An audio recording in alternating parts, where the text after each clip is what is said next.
Brand new C-Class Mercedes-Benz.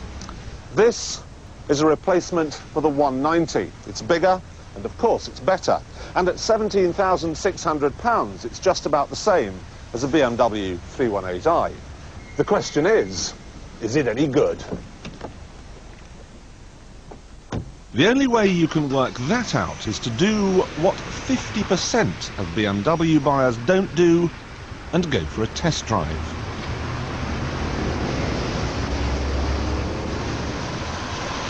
The first thing that will put our young friend off the Mercedes is the styling. From most angles it looks as statesmanlike and as dignified as all the other Mercedes-Benzes, but from the back it's just plain ugly, even, dare I say it, a little Vauxhall Belmont-ish. He also won't care very much for the interior. He won't like this huge plastic steering wheel, and he won't like the ridiculously hard and unsupportive seats that he falls out of every time he goes round a corner. He won't like the acres of black plastic, which on the more expensive models are where you find all the knobs and buttons. He won't like the lack of a sunroof, and he'll be completely baffled by these strange windy things in the doors. Apparently you turn them and the windows go up and down. Might catch on, that. This must be the most expensive car you can buy that does not have electric windows as standard. But most of all, our young friend won't like the performance. Under that huge bonnet there's a 1.8-litre four-cylinder engine, which develops exactly the same amount of power as an egg whisk. Top speed is 120 miles an hour. With an automatic gearbox, 0 to 60 takes 14 seconds. Oak trees grow faster than that.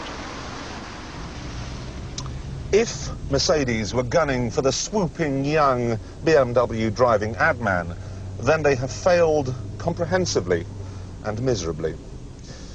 But I don't think they were. In order to find out what this car is all about, we need to go right back to the beginning and start again.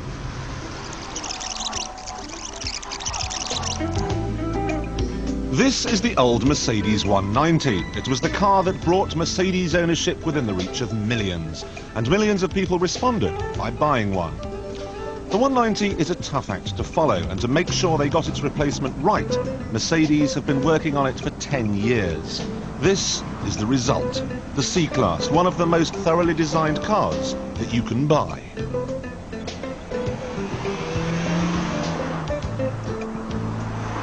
Most car-related advertising slogans are claptrap, but this really is engineered like no other car. And that badge way down there at the end of the bonnet serves as a constant reminder that life is treating you well. According to a recent European survey, a Mercedes is the most prestigious car on the market. And then there's the interior. No, it isn't very well equipped, but what you do get is beautifully screwed together. Every switch, every knob feels like it will last for 100 years. Buy this car when you retire and it will still be in perfect working order until way past your sell-by date. It is a slow car, but it's fast enough. It will cruise effortlessly at 70 miles an hour with not a hint of wind noise, just the gentle sound of Radio 2 to keep you awake. It won't break the bank either. It will return 28 mpg on average, and after 3 years and 40,000 miles, it will only have lost 45% of the initial purchase price.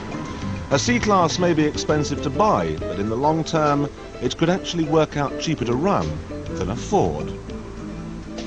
Handling tends not to be of great importance to the older buyer, which is a good thing because the C-Class isn't very good at it.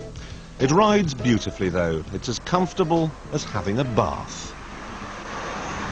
And then there's the immense feeling of solidity. I know this is a real Clarksonism, but if I had to have an accident in a car costing less than £20,000, I'd choose this one. Sure, you don't get a sunshine roof or electric windows, but you do get an airbag and anti-lock brakes. And these are sensible features because this is a sensible car for sensible, practical, proper people. So, to sum up, what we have here is a car that's too slow, too staid and too boring for younger motorists. And the faster, better equipped versions are too expensive.